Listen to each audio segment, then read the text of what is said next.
Hello everyone. Today we will study about colloidal system या system of colloidal solutions. ठीक है, कल हमने देखा था, ये बताया था आपको कि भौतिक अवस्था के अनुसार कोलाइडल सिस्टम जो है 8 प्रकार के होते हैं. वो कौन कौन से होंगे? देखिए, इसके अंदर हमने आपको बताया था कि 2 चीज़ है, एक तो परिक्षिप्त प्रावस्था है और परिक्षेपण माध्यम है. ठीक है ना, यानी डिस्पर्स्ड फेज और डिस्पर्जन मीडियम.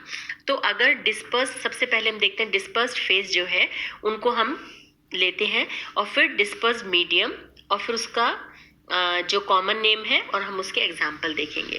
जैसे सबसे पहले फर्स्ट है, अगर डिस्पर्स्ड फेज जो है गैस है और डिस्पर्जन मीडियम लिक्विड है, तो क्या होगा, आपका जो कॉमन नेम है झाग यानी फोम बनेगा, है ना. इसके जैसे एग्जाम्पल है साबुन के झागे हैं, फेनिक क्रीम है, शेविंग क्रीम है, ये इसके एग्जाम्पल है. सेकंड, अगर डिस्पर्स्ड फेज तो गैस ही है लेकिन जो डिस्पर्जन मीडियम है वो सॉलिड है, तो जो कॉमन नेम है इन दोनों से मिलके जो बनेगा वो क्या बनेगा, सॉलिड फोम बनेगा. जैसे जो ये रबर है, स्टायरीन फोम है, या ये जो आपके झामा है या सूखे समुद्री झाग जो है, ये इसके एग्जाम्पल्स हैं. उसके बाद में हम थर्ड लेते हैं, जैसे डिस्पर्स्ड फेज अगर लिक्विड है, ठीक है, और डिस्पर्जन मीडियम गैस है, तो इनसे जो बनेगा उसे हम क्या कहेंगे, लिक्विड एरोसोल्स कहते हैं. जैसे बादल है, कोहरा है ना, मिस्ट है, या कीटनाशक दवाई का छिड़काव जो हम करते हैं, ये जो बनता है ये लिक्विड एरोसोल कहलाता है. उसके बाद में फोर्थ हम लेते हैं, डिस्पर्स्ड फेज अगर लिक्विड है और डिस्पर्जन मीडियम भी लिक्विड है, तो लिक्विड लिक्विड ये दोनों हैं, तो उनको हम कहते हैं पाइस या इमल्शन कहते हैं. जैसे दूध है ना, और जल तेल का जो मिश्रण है या बालों की जो क्रीम है, इसमें क्या होता है, डिस्पर्स्ड फेज और डिस्पर्जन मीडियम दोनों ही लिक्विड होते हैं. क्लियर.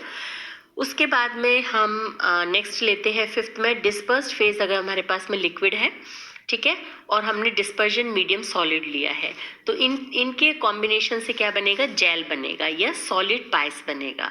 जैसे जेली है, पनीर है, मक्खन है, दही है, ठीक है, या पॉलिश है और मल्लम ये जो लगाते हैं, तो इसमें क्या होगा कि डिस्पर्स्ड फेज तो लिक्विड होती है लेकिन डिस्पर्जन मीडियम सॉलिड होता है. तो ये क्या है, आपके जेल के एग्जाम्पल है. उसके बाद में डिस्पर्स्ड फेज अगर सॉलिड है और डिस्पर्जन मीडियम गैस है, ठीक है, तो इन दोनों के कॉम्बिनेशन से जो बनेगा उसका कॉमन नेम क्या हो जाएगा, जो कोलॉइडी सिस्टम जो बनेगा उसका जो कॉमन नेम है वो क्या हो जाएगा, सॉलिड एरोसोल. जैसे धुआं है, स्मोक होती है, डस्ट है, या आंधी आ रही है, हवा में फायरिंग अगर होती है, तो वो जो धुआं हमें दिखाई देता है दैट इज सॉलिड एरोसोल. उसके बाद में नेक्स्ट हम लेते हैं जिसमें डिस्पर्स्ड फेज आपके सॉलिड है और डिस्पर्जन मीडियम जो है वो लिक्विड है. इन दोनों से जो कोलॉइडल सिस्टम है उसका कॉमन नेम क्या है जो बनेगा, वो कहलाते हैं सॉल कहलाते हैं, सॉल्स कहलाते हैं. जैसे गोल्ड सॉल है, फेरिक हाइड्रोक्साइड सॉल है, आर्सेनियस सल्फाइड सॉल है, पेंट है, स्याही है, कीचड़ है, गोंद, स्टार्च, ये सब इसके एग्जाम्पल है सॉल्ट्स के. ठीक है, और जो एट्थ आपका लास्ट है वो क्या है, solid. Solid means dispersed phase भी सॉलिड है और डिस्पर्जन मीडियम भी सॉलिड है. सॉलिड सॉलिड से जो मिलता है उसको हम सॉलिड सॉल कहते हैं. जैसे रूबी कांच, मोती, पर्ल जो होते हैं, है ना, या जो स्टोन्स होते हैं और खनिज है ना, और ये प्रेशियस स्टोन है या ओपेल है, मिश्र धातु जो होती हैं, ये सारे जो है हमारे यानी एलॉयज जो हैं, ये सारे हमारे इसके एग्जाम्पल है, सॉलिड सॉलिड यानी सॉलिड सॉल के एग्जाम्पल है. ठीक है. When the dispersion medium is liquid and dispersed phase is solid, the colloidal system is known as salt or colloidal solution. When water is the dispersion medium, it is known as hydrosol. Clear? Similarly, if dispersion medium is benzene, alcohol or other organic solvent, the colloidal sol is known as benzosol, है ना, alkosol और organosol. ठीक है, यानी benzene में अगर वो है तो बेंजोसॉल हो जाएगा, अल्कोहल में तो एल्कोसॉल हो जाएगा, या किसी दूसरे ऑर्गेनिक सॉल्वेंट में तो ऑर्गेनोसॉल कहलाएंगे. When the dispersion medium is air, तब हम उसे क्या कहेंगे, एरोसॉल कहेंगे. आगे समझ में कि जब परिक्षेपण माध्यम द्रव जो है और जो परिक्षिप्त प्रावस्था ठोस होने पर, मतलब परिक्षेपण माध्यम द्रव हो और परिक्षिप्त प्रावस्था ठोस होने पर जो कोलाइडी सिस्टम है उसको अभी हमने देखा सॉल कहते हैं या कोलाइडी सॉल्यूशन सॉल्यूशन कहेंगे। अब जब हम जल को परिक्षेपण माध्यम के रूप में ले लेते हैं तो इसे हम क्या कह देंगे, सॉल तो है, हाइड्रोसॉल कह देंगे, ठीक है, और या हम इसे एक्वासॉल कह देंगे। और इसी प्रकार अगर हम परिक्षेपण माध्यम में बेंजीन ले लेते हैं तो हम उसे क्या कहेंगे, बेंजोसॉल कहेंगे। एल्कोहल ले लेते हैं तो एल्कोसॉल कहेंगे, या दूसरा कोई कार्बनिक विलायक ले लेते हैं तो उसे हम ऑर्गेनोसॉल कहेंगे। और जब परिक्षेपण माध्यम हवा एयर होती है तो उसे हम क्या कहते हैं, एरोसॉल कहते हैं। क्लियर? तो और अब हम देखते हैं क्लासिफिकेशन ऑफ कोलॉइड्स कि द्रव परिक्षेपण माध्यम के प्रति परिक्षिप्त प्रावस्था के व्यवहार के अनुसार कोलाइड या कोलाइडी विलयन जो है वो कितने तरह के होते हैं, यानी on the basis of behaviour of dispersed phase with the dispersion medium colloidal solutions कितने तरह के होते हैं, तो 2 तरह के होते हैं, डिवाइडेड इनटू 2 कैटेगरीज। एक तो है आपके लायोफिलिक और लिक्विड लविंग कोलॉइड्स। लायोफिलिक है ना, नाम से पता चल रहा है लिक्विड लविंग कोलॉइड्स, और दूसरा होता है लायोफोबिक और लिक्विड हेटिंग कोलॉइड्स, ठीक है। If the dispersion medium is water, these are known as hydrophilic और हाइड्रोफोबिक कोलॉइड्स। समझ में आया कि 2 में हमने डिवाइड किया है, लायोफिलिक यानी द्रव स्नेही, जैसे नाम से पता चल रहा है लिक्विड लविंग, ठीक है ना, द्रव स्नेही कोलॉइड्स। और सेकंड है द्रव विरोधी कोलॉइड्स यानी लायोफोबिक, और लिक्विड हेटिंग यानी द्रव विरोधी कोलॉइड्स।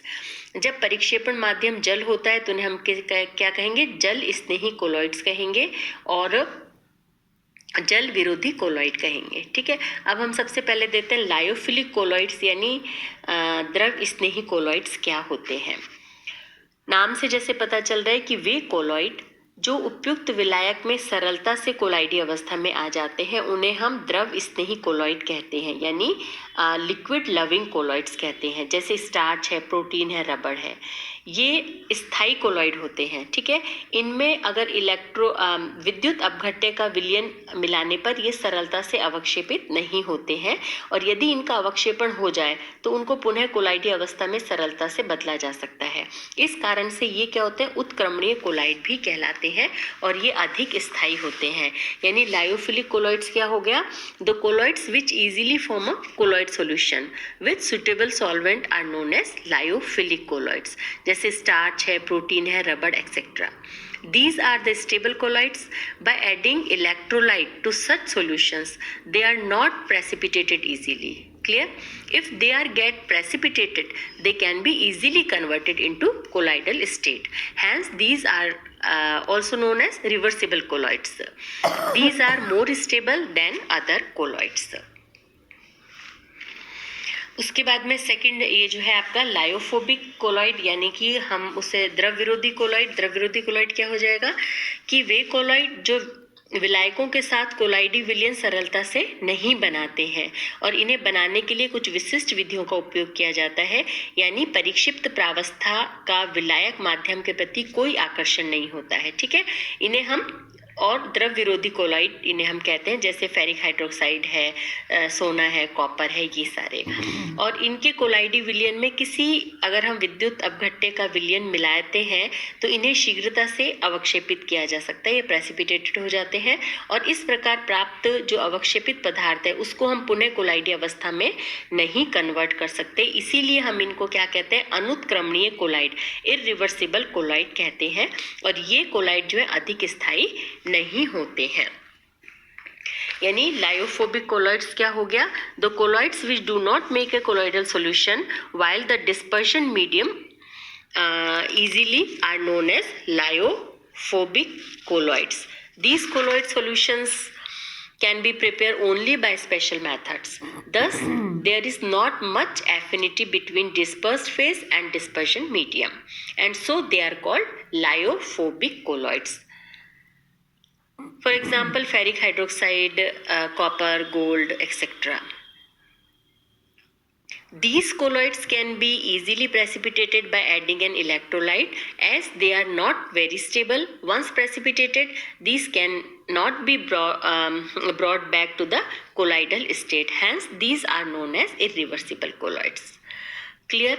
अब उसके बाद में देखिए कि हम देखते हैं कि दोनों में क्या डिफरेंस है, तो इनको बनाने की विधि में लायोफिलिक कोलॉइड्स और लायोफोबिक कोलॉइड्स दोनों में क्या डिफरेंस है, बनाने की विधि में इनके अंतर है, कणों के आकार में अंतर है, सॉल्वेशन में कोलाइडी विलयन की प्रकृति, स्थायित्व, विद्युत अपघट्यों का प्रभाव, कणों पर आवेश, विद्युत क्षेत्र में अवगमन, श्यानता, प्रस्तनाव, अणुसंख्यक गुण, दृश्यता, ठीक है, इन सब के अंदर क्या डिफरेंस है ये आपको इसमें टेबल में दिखा रखा है, ठीक है,